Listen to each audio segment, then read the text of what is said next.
Talking Texas. This is 13 Minutes to Magic Texas, an abbreviated limited series podcast about the TAOM, SAM, FISM, NACM combined convention on August the 30th through September the 2nd, 2024 in Arlington, Texas, which we call Magic Texas.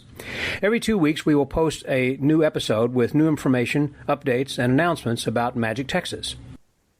And I'm the host, Scott Wells. And I'm Dal Sanders, the president of the Texas Association of Magicians and co-producer of Magic Texas. And I'm Mark Whitehouse. I'm the Society of American Magicians convention chairman and the other co-producer of Magic Texas. My name is John Ornoy, and I'm the producer and director of the feature documentary Lost in the Shuffle. And I'm Sean Farquhar, magician and triskaidekaphobiac. Yay! You hate 13, and we're going to be here for 13 minutes. Hopefully, this will be lucky for you. And we have both John and Sean here to talk about Lost in the Shuffle, which will be a documentary film that we're going to be showing at Magic Texas, and you'll get a chance to see this when you attend. This is, first of all, John and Sean, this is a brilliant film. I thank you for allowing Mark and I to see the preview. It's just so good. So very good. It really is magic, mystery, history, and murder. Yeah, the murder part. That's a good part. It's very good. I talked to Richard Turner after he watched the screening with his friends, and he said it's the best movie he's never seen. You want to explain that for those people that don't know Richard? Oh, if you don't know Richard, Richard is clinically blind and the best card mechanic in the entire world. And he's one of the subjects in the film. And his part is just brilliant. We flew to San Antonio, Texas, and spent time with him. And he's just a master of what he does. Well, all the people. I was freaked out. When John asked me about making a movie, he said, give me your hit list of, the tops. We'll start asking them. And when they say no, we'll move to your next group. And so I asked Michael Vincent, Richard Turner, Alexander Duvivier, and Juan Tamariz, and they all said yes. I don't know how, but they did. Before we get too far into this, I think it's important, John, that you kind of give us an elevator speech so everybody kind of has an idea of a synopsis of what the film is about. I am not a magician. I don't actually know any tricks, but I love magic. And I think it's an art form that really doesn't get its due generally. So this is my love letter to magic. I'm hoping that people, obviously your audience, don't need to convince them and tell them why magic is great and why being a world-class magician is so hard. But for everyone else out there, I'm hoping that they kind of walk away with a better appreciation of the skill and creativity and everything that goes into making a magic performance look so easy. I met Sean at one of his shows that he did here about 4.5 years ago now, and had a great time, and just emailed him after and asked him if I could buy him a beer. And it's been a birthday gift that just kind of kept on giving. So 4.5 years later, and here we are with the completed film. And this film really is a documentary, which means that it has a beginning and an end, certainly from the standpoint that you're going on a quest, as I understand it then, Sean, correct me if I'm wrong, because again, I've not seen it, but I've seen the trailer in which that you're actually trying to find out who King Charlemagne was or who the kings were and that kind of a thing. Sort of. It's more than that. John wanted to explore the relationship between magicians and playing cards. I wanted to explore why the designs appear on playing cards and who came up with the idea that the four kings were, Caesar, David, et cetera, Charlemagne, because I don't see that. And there's no real facts to go towards it. I found an interesting symbol when I was visiting a castle in Chateau in Amboise. And from that, it became this infatuation for me to research it. And so this film is me going about showing more research from what I started with, at the same time sharing it with magicians. And to top it off, on top of all this murder and the magic and meeting my friends, I asked each of them to give me plots that they were their favorite plots in magic. And I take all those plots, and during the film, I mesh them all together to create a brand new routine, which I then premiere at the end of the film, which not only is a cool routine, but actually talks about my theory on the murder, all held on the anniversary at the place where he died. Now, when you refer to the murder and he dying, who are we referring to? Oh, King of France. The King of France. Okay. King of France, Charles VIII. He was married to Anna Bertin, The suicide The King of Hearts. king, not suicide. It's 100% murder. They call it the Suicide King because it appears that he's stabbing his head with the sword, but you're saying it was actually a murder and not a suicide. Absolutely. And originally it wasn't even a sword. It was originally an axe. And then it switched to being a sword over the years. And we go through all the designs. We go to museums. We go to card manufacturing plants. We get to see original wood plates. There's a moment in the film where I show a historian who spent his entire life with a deck of cards. I show him this anomaly in the printing and in the design. You can just see the look on his face going, my entire life I've looked at this and never saw that. It's really great. Who else is in the film? You had mentioned Juan Tamariz and Rich Turner and a few others. Are they the main people who are in it, or are there some other ancillary figures or some other magicians? There's lots of subjects. John went and found lots of researchers. We have Michael Alexandra, Juan, and Richard. But then we went and visited a card museum in Turnhout, Belgium. So we got a lot of great stuff out of that.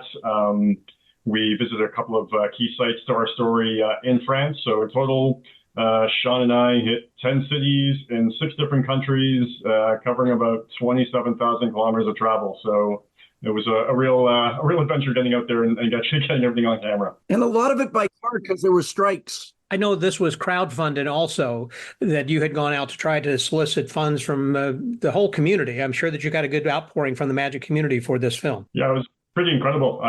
Sean, I think, had more confidence. I tried these things before and not had a lot of success. But we hit our funding target in 12 hours. Wow. We ended up about 280% of our original ask. It was fantastic. It's really heartwarming. And also we've now been able to start sharing the film with those crowdfunding backers. And we've gotten a lot of really nice responses from that community. So yeah, that was a really wonderful introduction. The filming and the animation and just everything, it's so professional. Thanks.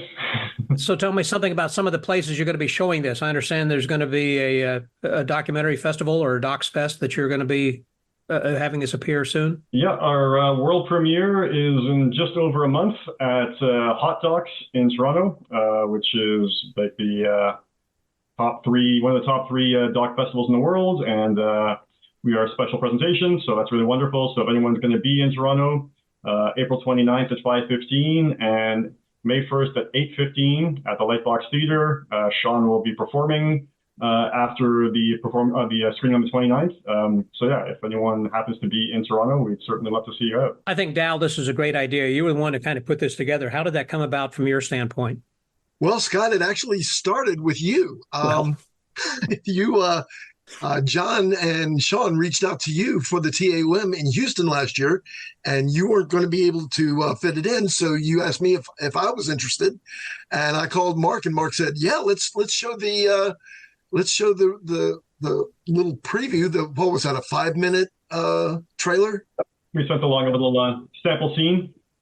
Yeah, and Sean happened to be at our convention in New Orleans and talked about it a little bit. And then I was like a dog with a bone. I wasn't going to let this thing go. I kept for the past year I've been emailing Sean and saying, Sean, are we still in the running to show this at Magic Texas? Because Mark and I love doing films at our conventions. We've done several.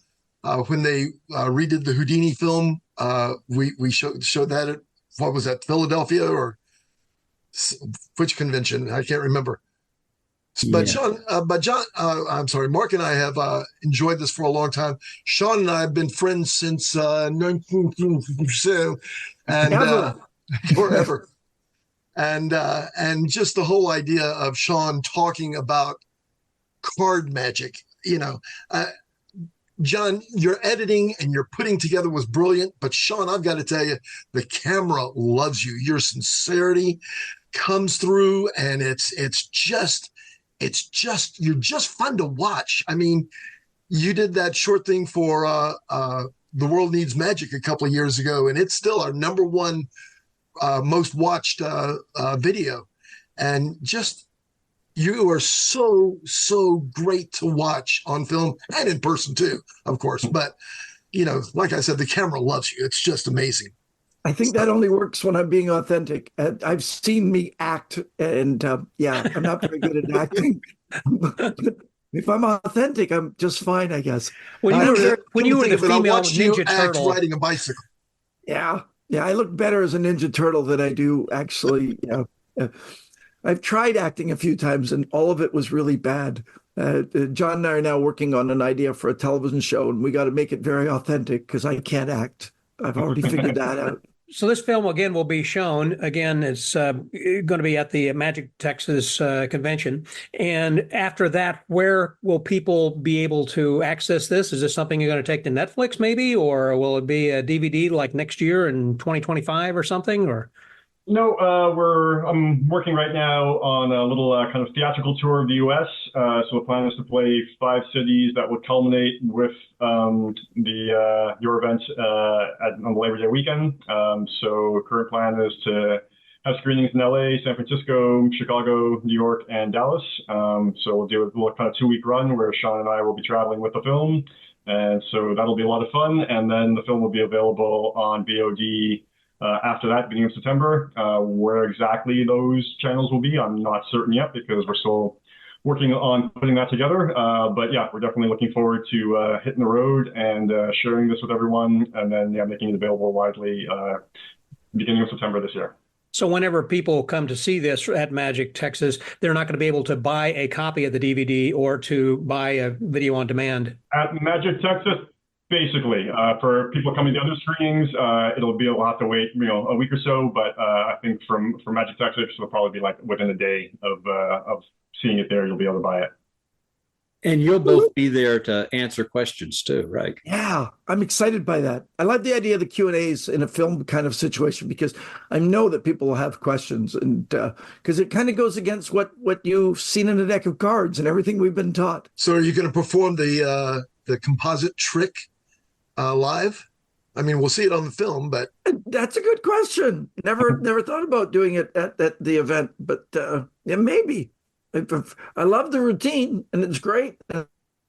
It tells the story and encapsulates it, and it was gut-wrenching though, because I literally had less than 72 hours by the end to put together all the parts. Al, it was fun. timing? We have 13 more seconds. Oh my God! Well, there we are. Listen, Good you place to guys. wrap up. Thank you again very much. And I look forward to seeing this along with the rest of the registrants who are lucky to come to Magic Texas here this year. So make sure that you go to the website. And Mark, the website is? MagicTexas.com. There you go. And if you have any questions whatsoever, Dal, you can send an email to? be@magictexas.com. That's be@magictexas.com, because we want everybody to be at Magic Texas. There you go. Oh, so good. And lostintheshuffle.film if you want to learn more about the film. And that was just going to wrap up with that then as well. Thank you all very much for being here. I want to thank our guest, John Ornoy, as well as Sean Farquhar, and of course, my pals, Dal Sanders and Mark Whitehouse. Until next time, bye-bye, y'all.